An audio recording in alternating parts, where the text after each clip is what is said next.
Hello.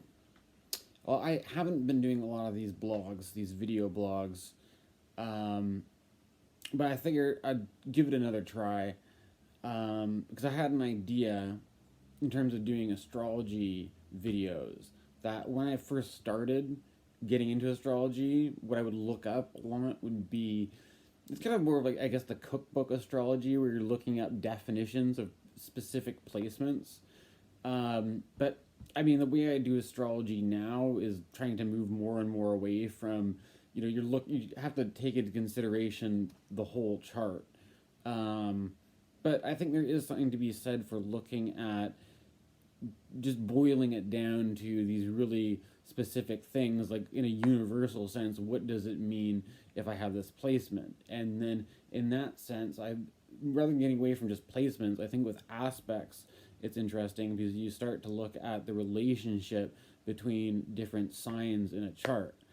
Now, the thing about what I'm talking about here is I'm talking about the kind of like the fundamental building blocks of what gives astrology its meaning. And to me, I think that's kind of a deeper inquiry than saying, how does Gemini get along with a Sagittarius, right? Like, and that's usually what people in more mundane applications, if people looking at it in the context of like relationship readings or something like that, it's all about relationship compatibility and dating and all this kind of stuff. And it's fair. It's valid. You can use it for personality, and you can use it for relationships. But what I like to do is look at maybe the more deeper esoteric meanings behind it, which we start to look at the signs as archetypes rather than like a typology of like personality types, and you fall into these personality character categories, and then you identify, I'm this and you're that, and we get along or you don't. But rather to see it as to understand the underlying archetypes, which are, if you talk, the signs were originally called the zodion. And they're kind of understood to be, if you look at the zodion, it's kind of fitting that I have a big, I don't know, if it's kind of like a bison, a blue bison in the background, because it's this idea of the animal spirit, of if taking us back to more our instinctual, the fact that we are really just highly evolved animals, and there's things that are moving us, like when a prey animal gets the instinct to flee when it feels the threat of a predator, and you feel that instinct just moving your legs or something as you run, or you get your your fighting instinct to get challenged, and your blood comes up. There's a sort of animating, and what's the god in that, basically, right? And that's kind of how I understand this, where the zodion, what it's kind of meant to represent, is this kind of animalistic, animating principle behind reality. It's it's less of something that's kind of it's at once a kind of divine form that's kind of abstract, but it's something that's more rooted into the instinctual survival response and what it means to be a flesh and blood living being, contending with all the ups and downs and dangers of that is implied with animalistic survival on this planet. So it's in a way, it's sort of a way, and the I think when I look at other types of astrology, for example, I'm not. There's things I like about the work of, let's say, for example, Richard Tarnas, but as a criticism, I mean, if people who are into Rick Tarnas, or people use the label of archetypal astrology to label your practice, I'd be interested to what you would have to say to this, because my criticism of archetypal astrology is that it seems to only focus on the archetypes of the planets, and it forgets the archetypes of the signs, or the archetypes of the zodion. And I'm just saying, if you're doing real archetypal astrology, wouldn't you also, why leave out half the archetypes? it doesn't really make sense to me, right? Or that it seems to be simplifying it.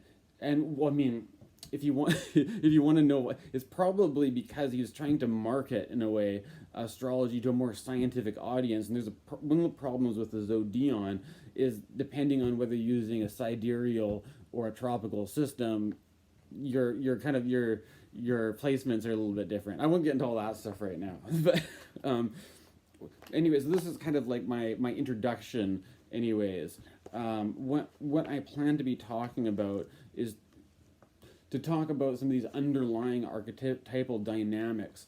With this video series, I'm thinking of doing it on the aspects, and I'll start off with the oppositions. And I was thinking about doing, today we'll do Sagittarius opposition to Gemini, because that we're having the nodal axis shift right now. It's the nodes are now in Gemini and Sagittarius after over a year of them being in Cancer and Capricorn, and all this is kind of interesting shift after you could see the South node getting hit by Mars and stuff like that was a big factor in the coronavirus thing that just happened recently, and now we're moving into the South node in Sagittarius. I made a post about that, but rather than getting, I'm going to break it down even farther, just to the polarity between Gemini on one hand and Sagittarius on the other. When you look at the two signs, it's an opposition. First of all, is of the quality of Saturn, right? Each of the aspects is said to have to connect to a different planet. For example, Mars is the quality of a square, and Venus is the quality of a sextile. Now, one of the things that's kind of interesting about that is that Venus, because Venus circles the sun, Venus can only get at most 2 signs away from where the sun is. And so that Venus's range is kind of mirrored in the sextile position. So then if you're like, okay, well, what's the next aspect after Venus? It's Mars. What's the next planet that comes after Venus? Oh, it's Mars, right? What's the next classical aspect after a square? It's a trine. Oh, okay. And so if a square was Mars, what's a trine? A trine is Jupiter. You see where I'm going with this? And then after that, what's the next classical aspect after a trine? It's an opposition. Which planet? It's Saturn, right? And then when you come around, then another, what's that you keep going around, you get the trine on the other side. Then you back to Jupiter, Mars, and then come back. So, do you see what I'm saying there? Maybe I should hire somebody to create like flashy infographics to illustrate what I'm saying. But if you can have a visual imagination, you can picture that. Okay.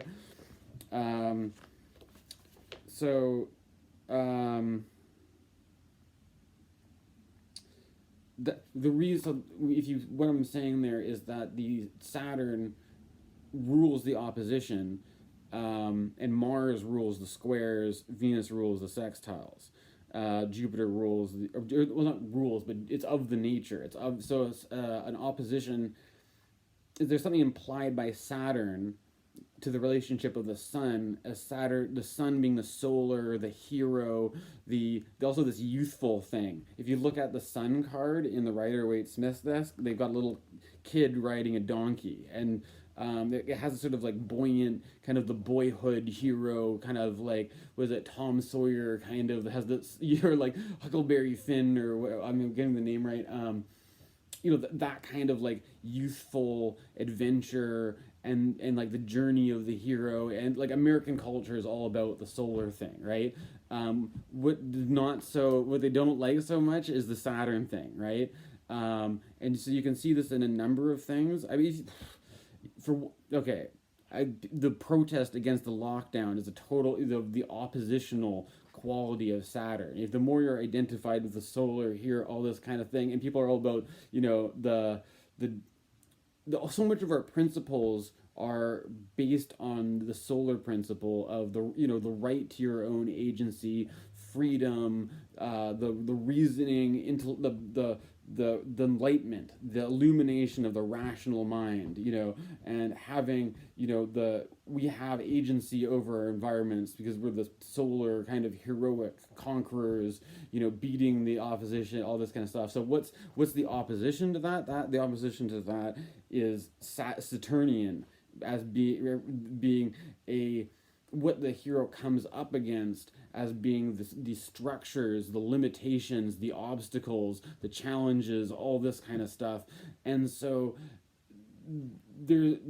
but I think what's kind of interesting is when this starts to be integrated, is that in an integration, it's projected less onto the other, and then it's like this was what makes the hero kind of into the king in a sense, right? The king starts to integrate the authoritarian, the limitation, the blaming it all on the bad guy. Once you can start to own a bit of that, which you blame, you blame your parents for, and then you're like, oh fuck, now I'm in that role. Then you've started to integrate the Saturn, and that comes when a person goes through their Saturn returns at the age of 30, age of 60, that kind of thing. But before they're able to integrate it, it's projected onto the other, and that's the kind of the opposition represents this polarity where the obstacle you're struggling with, you can't own it in yourself, so you project it onto somebody else, right? Or you create that. There's this dynamic, and if you look at all the oppositions in the zodiac, you have this kind of like partnering off of two things that represent the polarity. You could connect this to the Jungian thing about the tension of the opposites. That each of these things, each of the signs is an opposition in a sense.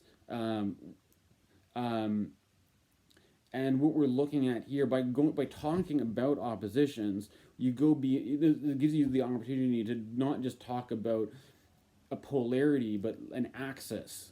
That this is like, it's not just about whether, like, I identify that I'm on the Virgo side, or I identify that I'm on the Pisces side, that I identify that I'm on the Aries side, or if I identify that I'm on the Libra side.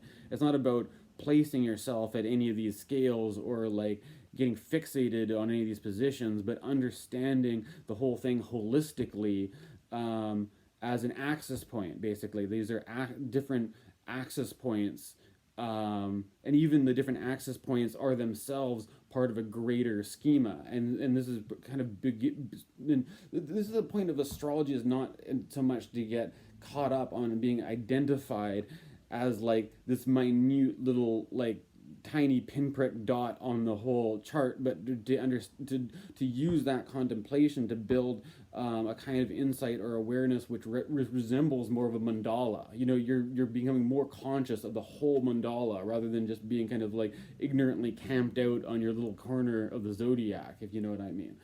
And that, I think, is like the astrology is a kind of a divine art rather than something that we're using just to categorize ourselves into little personality, limited personality bubbles, right? Like, it's not, that's just, it's a tool, and maybe it's important to be conscious of how you want to use that tool, right? But anyways, going back to the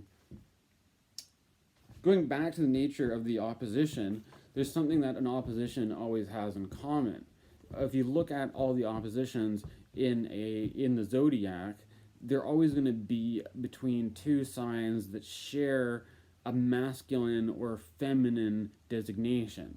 And by that I mean it's a kind of, the elements of fire and air are considered to be masculine elements, and the elements of water and earth are considered to be the feminine ones. And I don't mean this is like literal gender stuff, because I mean, you don't, but we're talking more about the yin and yang qualities. And if you go back, you break it down to something like the I Ching, it's the basic binary. Do you have a straight line or a broken line, a 0 or a 1, right? These are the basic, and then from these more complicated patterns emerge from the basic binary on off 1 0 kind of pattern going on. And that's that kind of interplay is fundamental to the nature of astrology. So in this sense, you have the basic yin and yang, black and white or whatever, and then from that a second thing where you go from 2 into 4, right? You don't just have one against the other, but you have 4 elements now, and this is where you get and you can see the 4 also coming up in the 4 directions, right? You've got north, south, east, west, and it's kind of interesting how often in different cultures they have either myths about the 4 winds, or they have invocations of these cardinal directions and stuff. And there's also a whole if you're in tarot, when you pull the wheel of fortune, they have the 4 corners are, they have these different zodiacal. They have like the lion rather than a scorpion. I think it's an eagle that they use in the Rider-Waite-Smith deck. But anyways, these are representing these cardinal spirits, right, of the 4, right, and that is, so you've got these 4 elements. The oppositions take place between fire and air, and an opposition between water and earth. You don't get oppositions between water and fire, or because a water and fire is a square, right? Or what would be the other one? It would be, you don't get an opposition between earth and air, because an earth and air would happen as a square.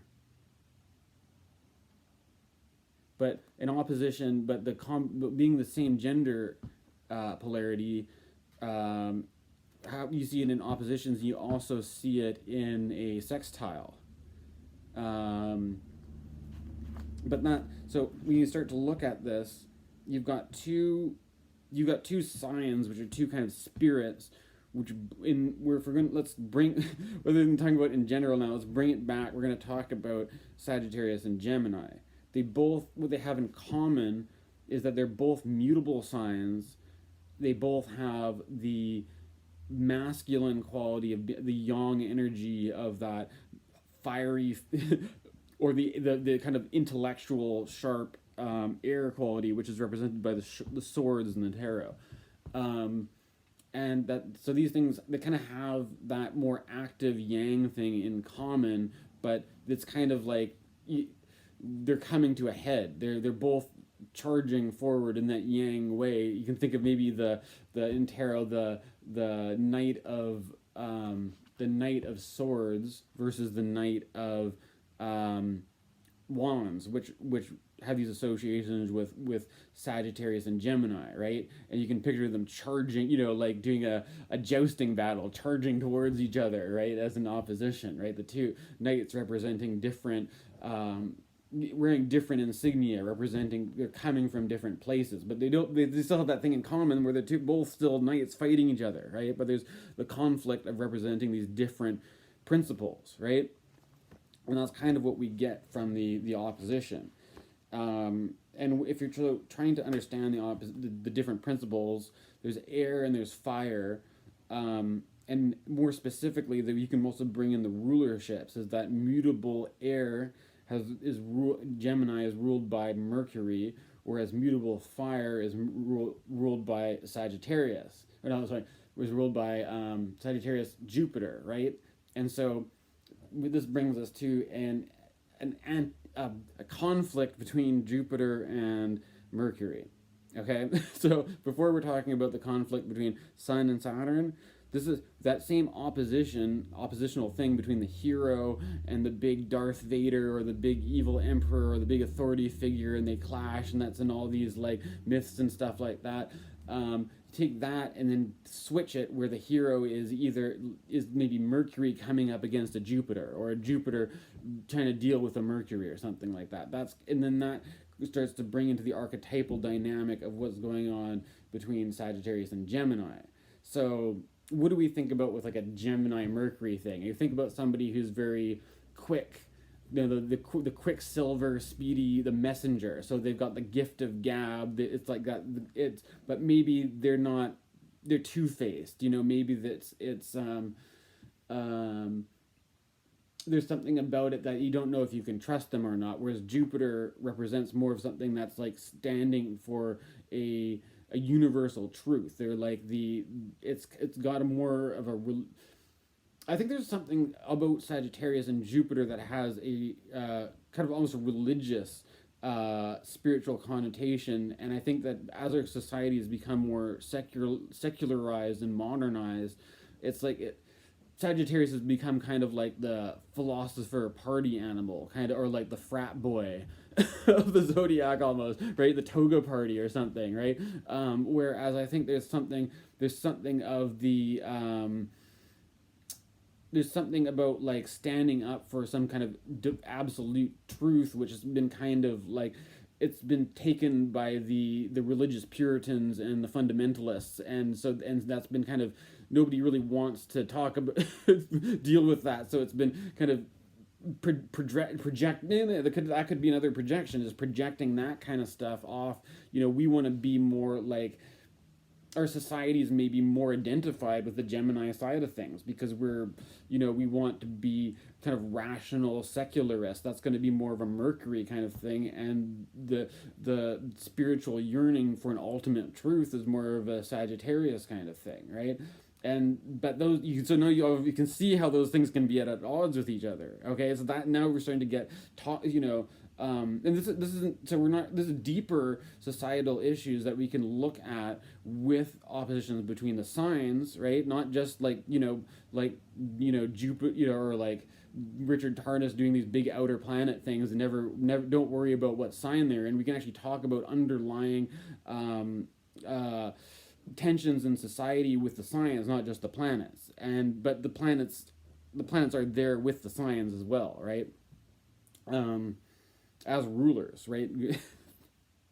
And I think the particular thing we're going through with the node shifting is really interesting, because it's not just neutral. We're not just talking about a neutral thing going on with Jupiter or Mercury or whatever. We've got where it's weighted, right? We've got all these planets in Gemini, no planets in Sagittarius. Where is Sagittarius' ruler? Not having a good time in Capricorn, right? So it's like it gives us more meaning to understand what's going on when you use the archetypes of the signs to color it. You can't. This is one of my criticisms of archetypal astrology. It's, I think, I'm assuming they're trying to appeal to the rational, trying to sell astrology to the scientists or the academics, right? And in order to do that, just like let's never mind about like the zodiac, because like people will make the sidereal argument. Let's just sidestep sidereal, tropical, and just talk about planets, right? By bringing the science into it, you get so much of a richer understanding of what's actually going on, because by the signs will tell us whether Jupiter is in a good position or not a good position, right? And there's a kind of a conundrum, though, that if you're practicing Vedic, you'll get a completely different answer. But I mean, that's part of an interesting problem I might get into later with it. But I'm not gonna try to address that one right now. That's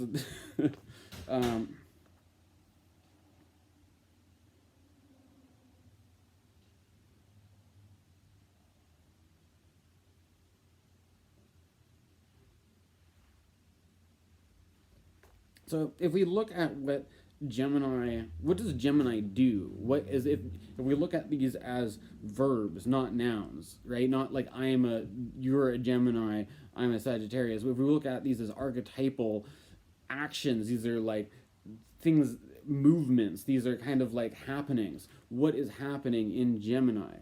I would say with the mutability, there's a sort of like there's variation, there's something changing, there's something, and it's represented in the sign of the twins as two, that there's a kind of multiplicity happening, there's a kind of coming into form, which implies variation and differentiation, right?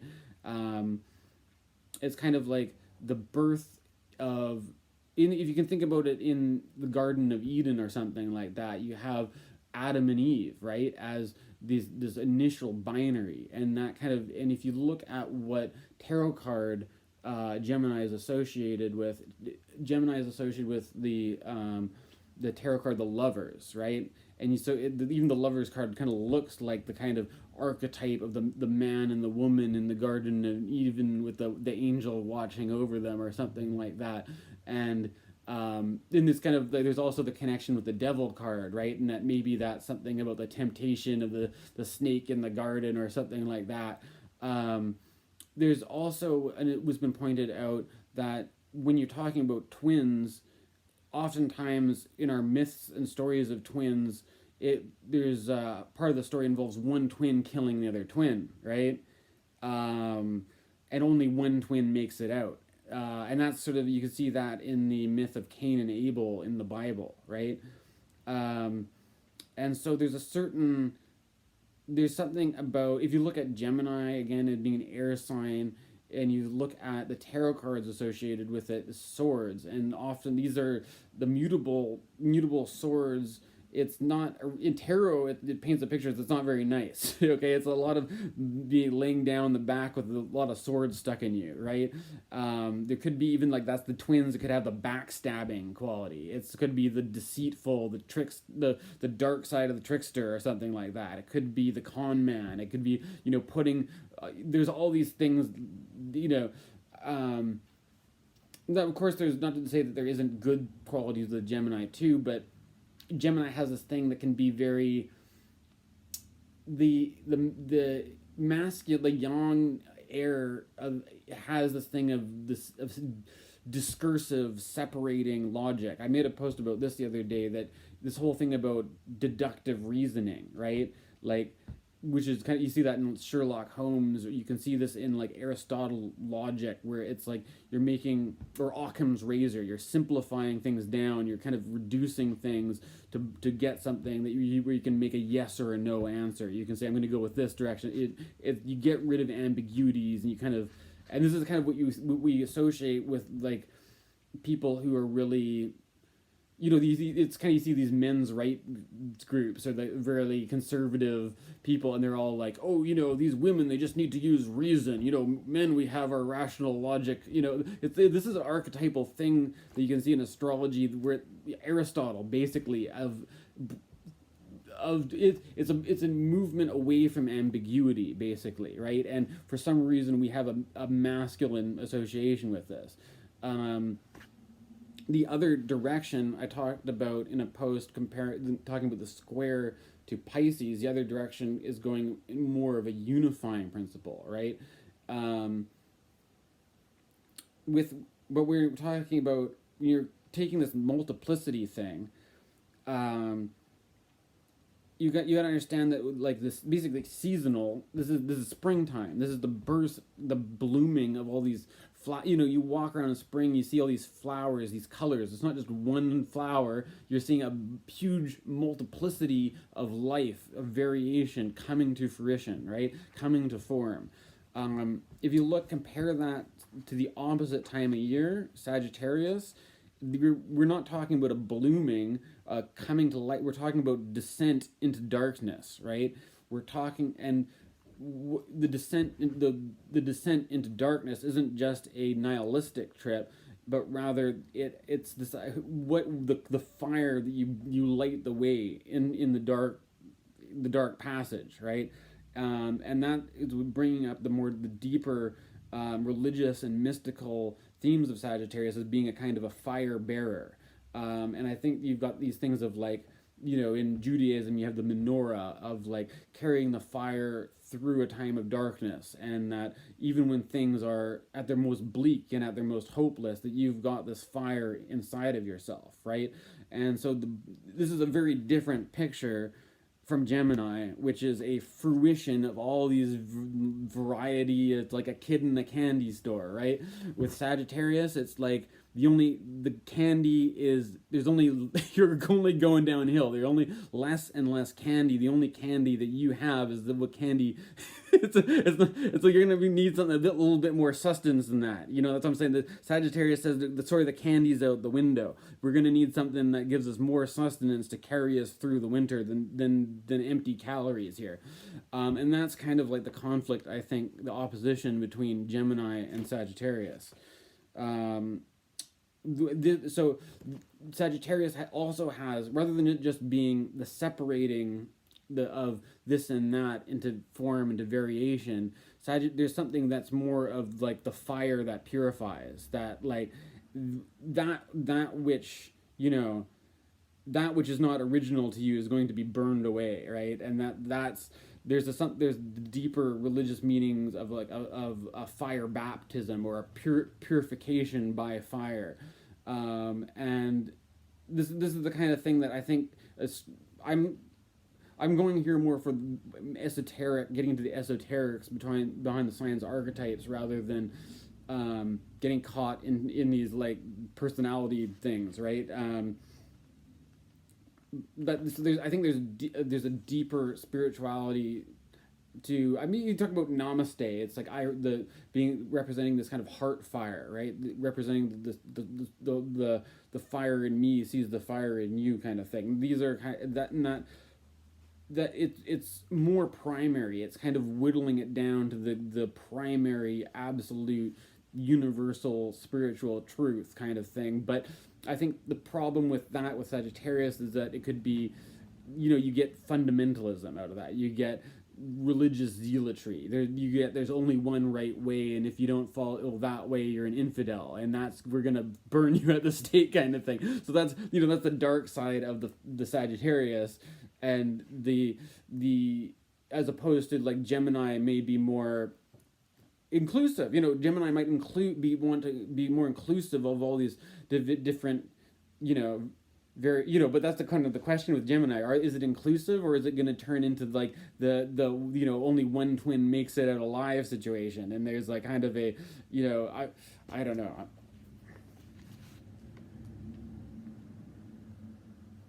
But there's that thing of like the birth into form, the birth into variation being kind of like, you can see that in Christianity with the exit of the Garden of Eden, and you can see going from the unborn into the world of 1,000 things, and in Zen and Taoism, that kind of thing.